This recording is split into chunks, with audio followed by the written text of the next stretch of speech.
What is up, my little Danos? Vepsis here, your coach of the Hydreigons, and we are finally back for the BBR Season 6, and for Generation 9 in general. This is going to be my first Wi-Fi league that I get to take a part of and be uploading for you guys back at this channel, and hopefully the wait wasn't too long. I know it's been a minute, but we are back. And now, let's just jump into the draft in itself, where I was actually the 13th pick overall out of the 16 coaches, and it was a kind of a long wait, just like for me to return to the draft league scene for Generation 9, for me to wait for my turn at the 13th pick and see what falls into my hands. But this is also the time that the home came out as well, as we noticed, so there are a lot of new toys for people to pick before me. And I just had to wait and see what fell into me and see whatever excited me the most. So let's just jump into it and see what I was able to pick in round 1. And as my round 1 choice, somehow this Pokemon was still here sitting. I guess the fact that it's a little bit of like an old toy to be utilized, but it has some cool new things going for it in itself. And that is going to be Urshifu Single Strike. Yeah. We got that mod at 13 pick overall, when the other people, for their granted, which I understand, pick out all the absolute new toys from either from Legends Arceus or what have you. So I fully understand that, but for me, it was quite of a nice to get Urshifu Single Strike, one of my absolute favorite mons to use in Draft League format ever. Whenever I got the chance to actually use it. It's not common these days to get to use this Pokemon, because this has been banned. Even starting from Generation 8, like towards the end of it, people realized how powerful this mon can be and how difficult it can be dealt with in Draft League scene when it comes to Dark and Fighting Stab, and Stab Wicked Blow always having a chance to crit, which in this generation, granted, is nerfed just a little bit base power wise, but it's still very strong with base 75 plus the crit added to it. So it basically has very strong dual stab still with close combat and Wicked Blow. But not only that, it got some buffs that are probably more significant than the nerf in Wicked Blow. Getting access to now Sword Dance over Bulk Up as a main setup move. We get access to Trailblaze as a potential way to up our speed. And also very unique item that works really well on both Urshifu Single Strike and Rapid Strike, which is going to be the Punching Club, which actually happens to boost the signature move that both of them possesses. So the Wicked Blow from my Urshifu and the Rapid Strike that was also drafted by the other coach, their stab is also boosted by this item. So both Urshifu forms arguably are definitely, well, I don't think it's even arguably, they are definitely by far better now than they were at the Generation 8 for us. So me getting this mon at 13 overall, I kinda understand it why it happened, but at the same time, my god, the amount of power that I got from my round 1 pick at being at 13 overall, like, I had no regrets or any kind of second thoughts of that what I'm gonna be doing when this mon fell into me. So let's go and see what I was able to pick in round 2. And as my round 2 pick, I was able to select myself Koldenko, which has defensively wise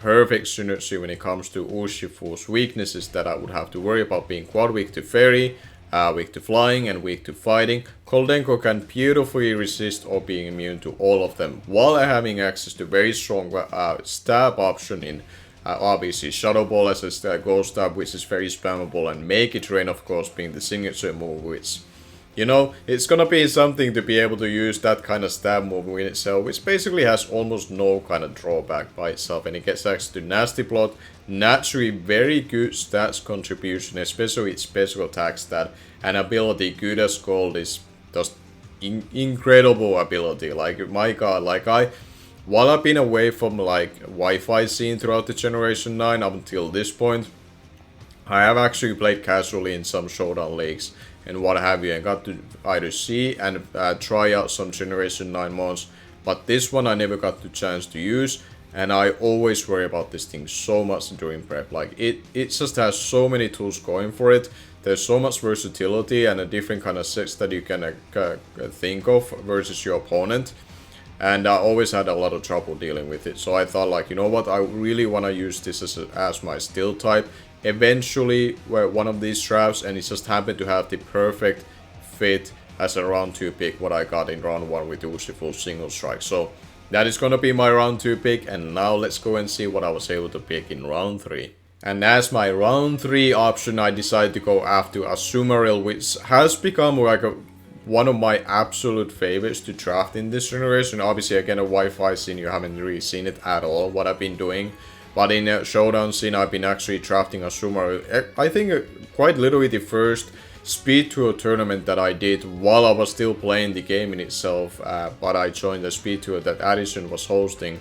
I actually drafted Azumarill there, but kind of thinking already ahead of time, be like, my god, like more like this with Water and Fairy Stab goes a long ways in this dex in itself, and after Home came out, it's not really changed between that time at the very beginning of Gen 9 towards to where we are today. Like Azumarill is still by far, to me, one of the more valuable Pokemon to draft. Somewhere around this round 3, for example, rounds where you can get yourself a very strong Water, very strong Fairy, which both to me have been quite a bit like nerfed in one way. So Fairy types, we just simply don't have access to that many Fairies currently that are, like, to me very viable to use and consistent. And when it comes to Water types, because they lost like Toxic and Scald, they can easily spam and provide some sort of progress through that.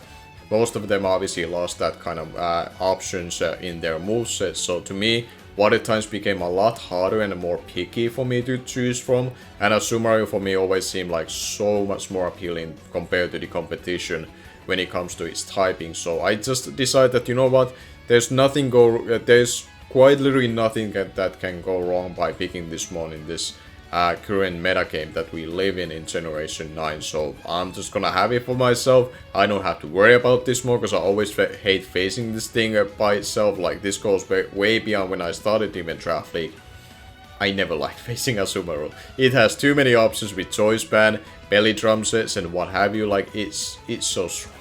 It's such a strong Pokemon, so I just love to have it for myself, and nobody else can have it, and it's mine this season. So let's go and see what I was able to select in round 4. And at round 4, I decided to go after Greninja, or we actually went after it in itself, because I should be saying that this was a pick that was recommended to me by a few people that I talked about my draft in itself, how it was going on, like for example Addison, Ernesto, Quincy Adams, and CP Marcus. Those were kind of like most actively at this round per se for me to help deciding what I'm gonna be doing with my draft in itself, because after the first 3 picks I was kind of aiming for gaining my speed and getting something that is very fast, can revenge kill things, and it works well with what I have already.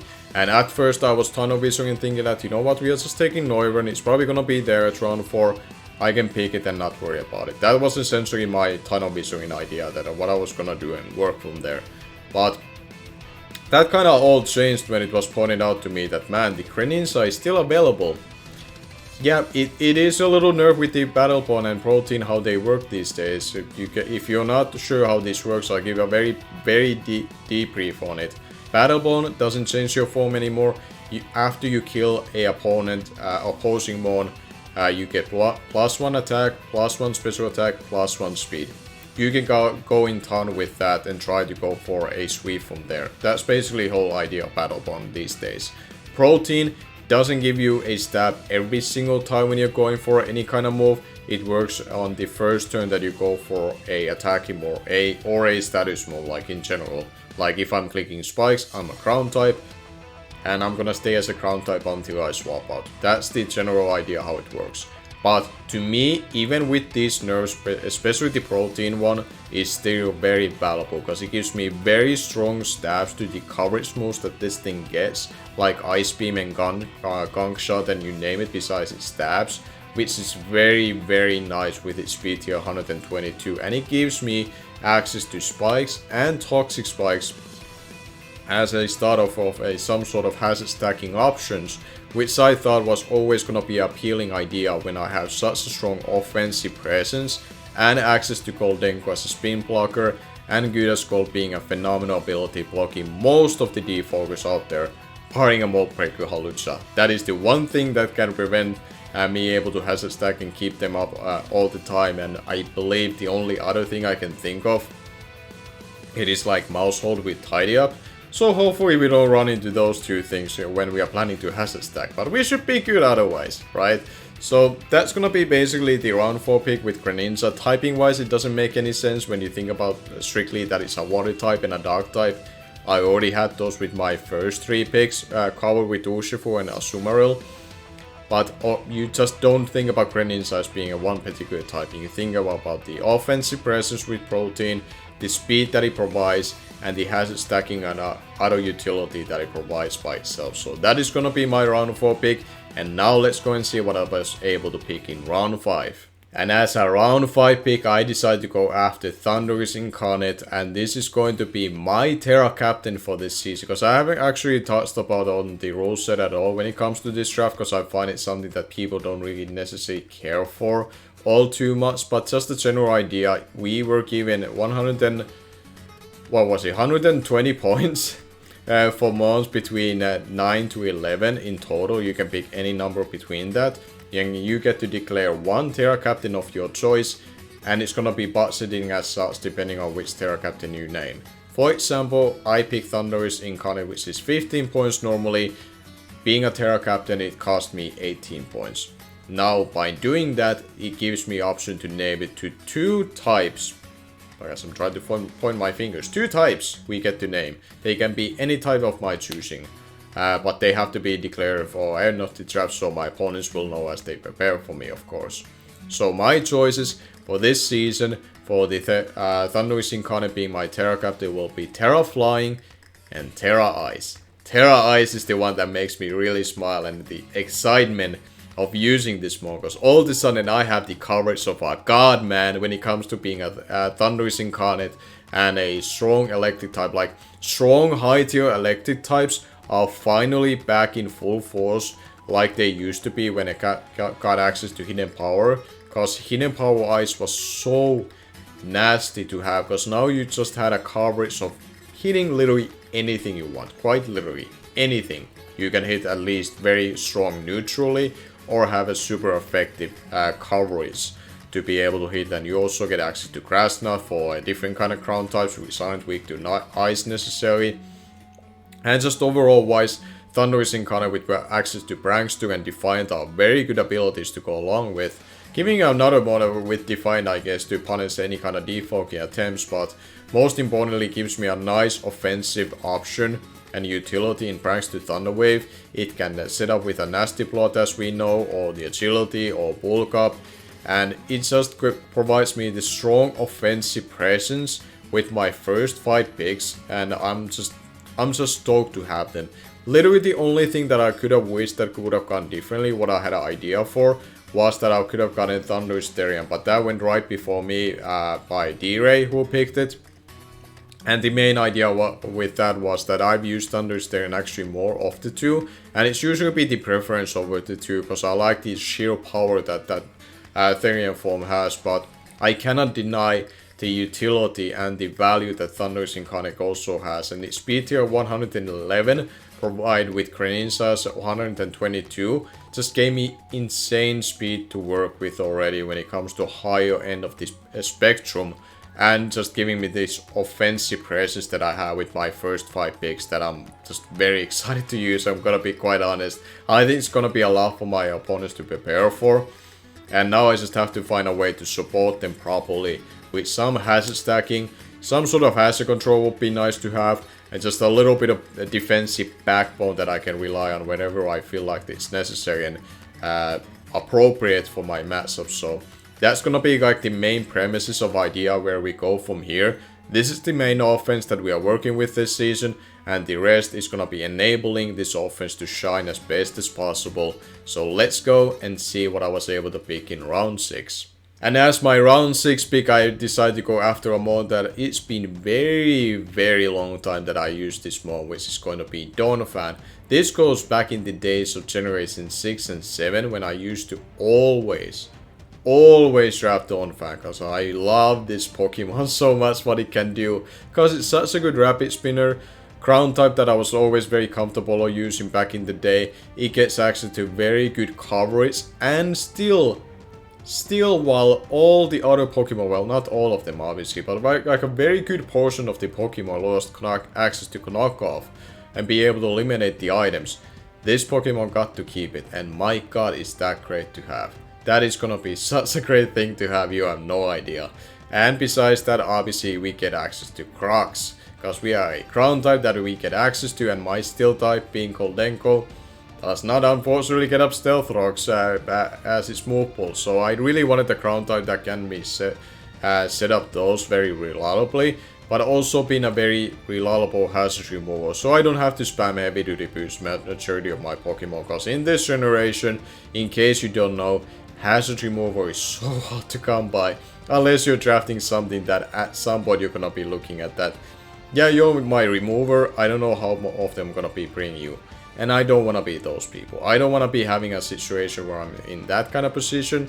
And I want to be able to hazard stack well, and I have a good spinner and not rely on defog as my former remover. So those kind of things kind of made me very solidified of taking Donphan, and I don't think I could have waited for it any longer. I was quite a little bit surprised that round 6 Donphan was still available for me to do. And I was happy to do it at this point and make sure that we get ourselves a ground type, which I'm always very high on getting. Like, I want to always have a very good ground type that I can rely on. And Donphan by experience has always been that for me. Not necessarily a high tier ground type, but just a very solid mid tier ground type that it is.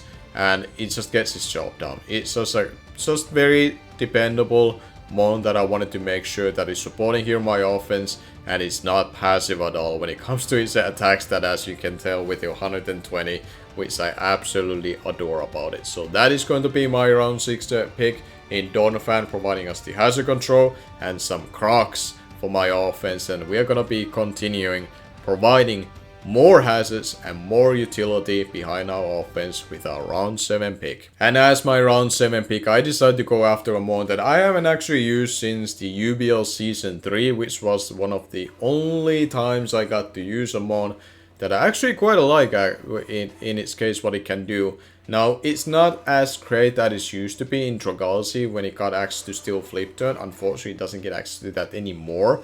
But being valued as 7 points, which at this point I haven't talked about points, but I want to bring it up on Dragalsi's case, because it actually made a little bit of difference regards to why I'm picking it now and why it was kind of like a main target for me to do, because I've been a big spender thus far. I'm pretty sure at this point of the draft I was actually the guy who has spent most points, and it kind of makes sense when you look at my draft. Like, I have pretty strong Pokemon as it is. So I need to make sure that at some point I do kind of cover my bases and make sure that I'm not always picking like very expensive thing, and something has to be budgeted properly and enabling me be able to draft a decent roster as a whole in itself. And Dragalsi fit into a category that it can be a very strong special tank when you look at its natural speed def. It provides me toxic spikes, it provides me a grounded poison type that I always want to have. I'm just one of those people. I understand those that don't think it's always the most essential thing, but for me, similar to ground typing, I just like to have a solid one. I have just my preferences. I cannot get away with them. I just like to have it. So Dragalsi provides me that. It provides me a strong special wall breaker as well that can nuke through those fairy types. Now, it doesn't provide me the resistance to fairy like Goldenko does for my Urshifu, but I can deal with that.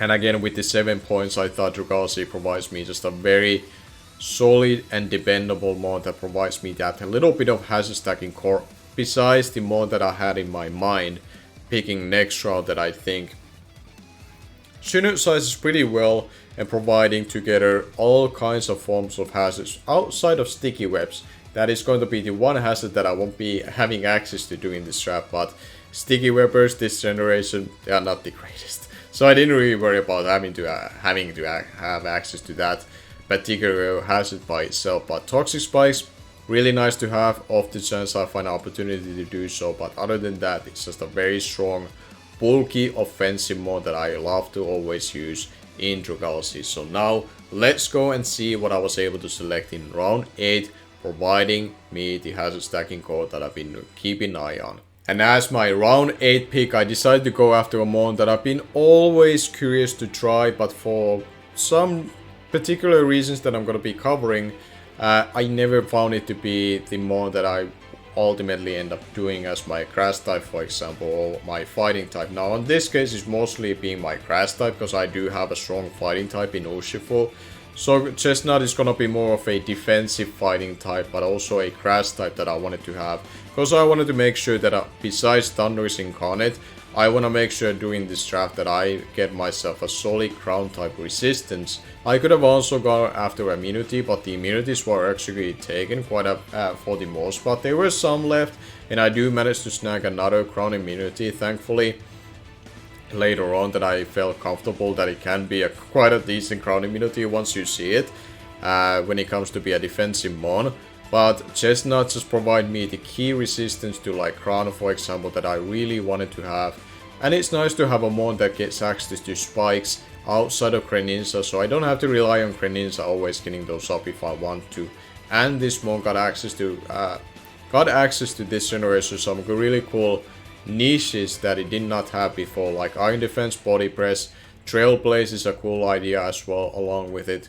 And therefore it just gives an option for this mon while it's being defensive to provide a lot of chip damage for my offense to go along with. And it also got access to Steel Super Fang, which is really nice, and Leech Seed and Spiky Shield and all that kind of little chip that we want to have. We call it always a nice chip when we play Draft League and competitive mons in singles. So Chestnut is quite good in that regard to fulfilling those kind of roles. And I just like the idea of drafting now finally this kind of grass type that is a physical attacker, because I don't have to worry about Scald anymore. That was the one thing that I always hate about trying to draft Chestnut, was that I usually like to draft a grass type in prior generations that wasn't weak to Scald, and therefore like being a physical attacker and being crippled by Scald burning itself and becoming a lot less threatening to my opponent to worry about it to in that extent. So Chestnut, to me, this was the perfect generation and the opportunity to try it, because it got access to new moves and I don't have to worry about Scald burns anymore, baby. So that is going to be my hazard stacking core with spikes on Chestnut, Donphan with Stealth Rocks, and Dragalsi with T-Spikes, and obviously we did also have the Greninja earlier. So I love that going for myself when it comes to hazard stack.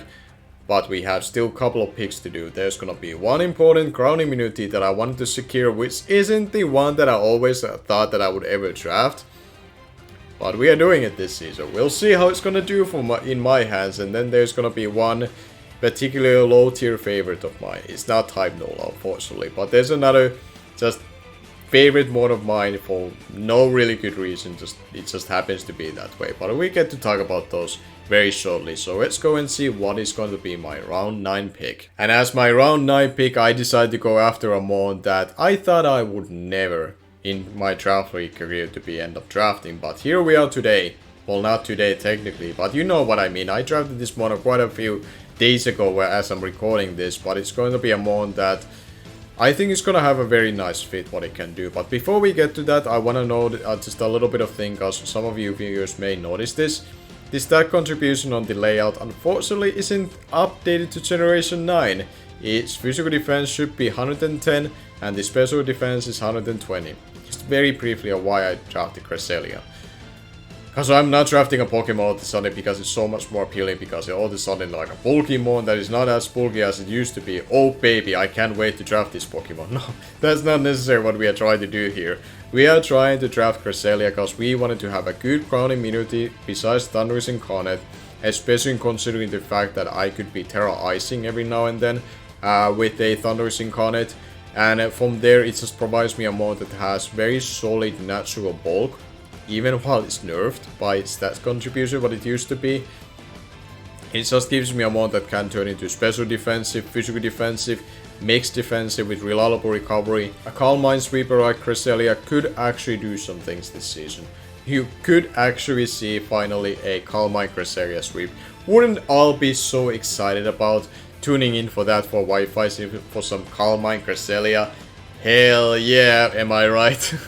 No, but there's actually some other scenarios that I actually thought about, like valuing Cresselia here. Which one particularly move that I really liked about adding here is going to be Lunar Dance. It's just the idea and the option on team building, having access to Lunar Dance, which is basically a healing wish, but even better, because it also provides me full PP on my attacking moves, like a Wicked Blow. The Sudden can be have full 8 PP, even though I've used several of them during the battle up until that point.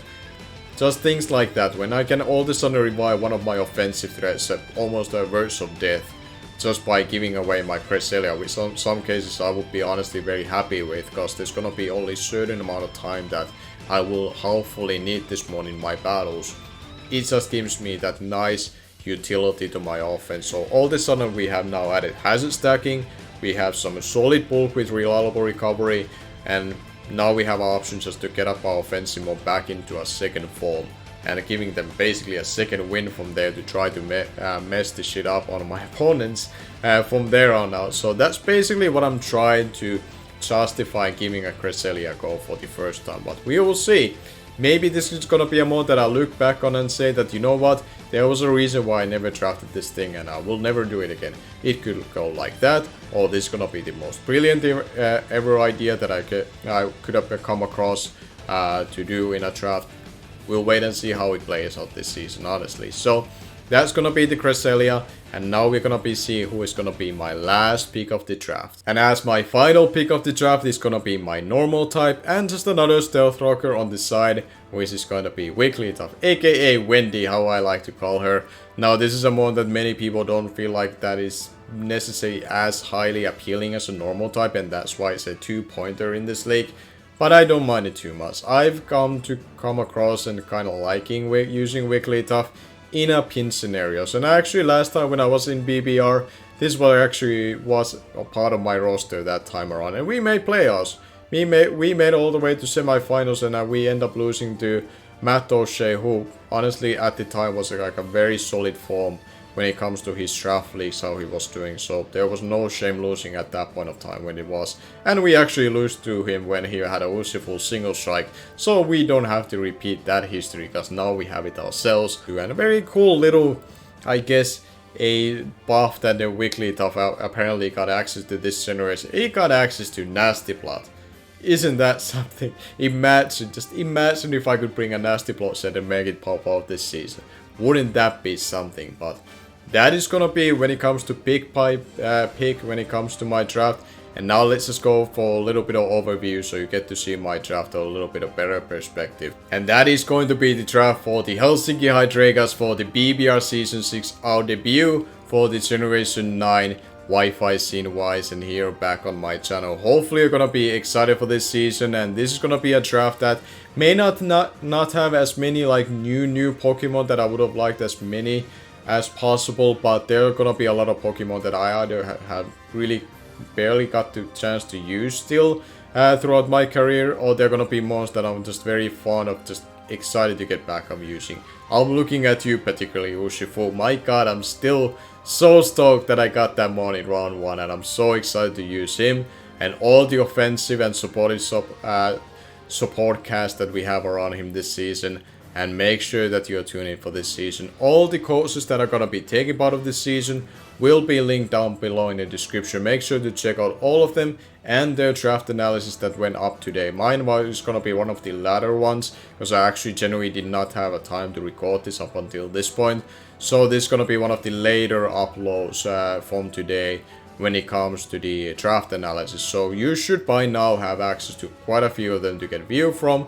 And there was also a draft stream held, and I believe it was in Grandmaster D-Ray's channel, where him and Okalpina actually went through a draft stream. So if you love those as a old Draft League fan, there is one there for you to go and follow and see that how the draft picks were unfolding going to this season. But until week 1 battle, when I come back and we get to play Amol, who I haven't actually had a chance to play in a long time, man. So stay tuned for that.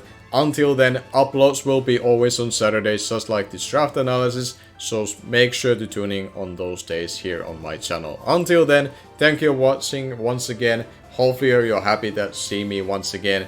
And I'm gonna be see you guys later.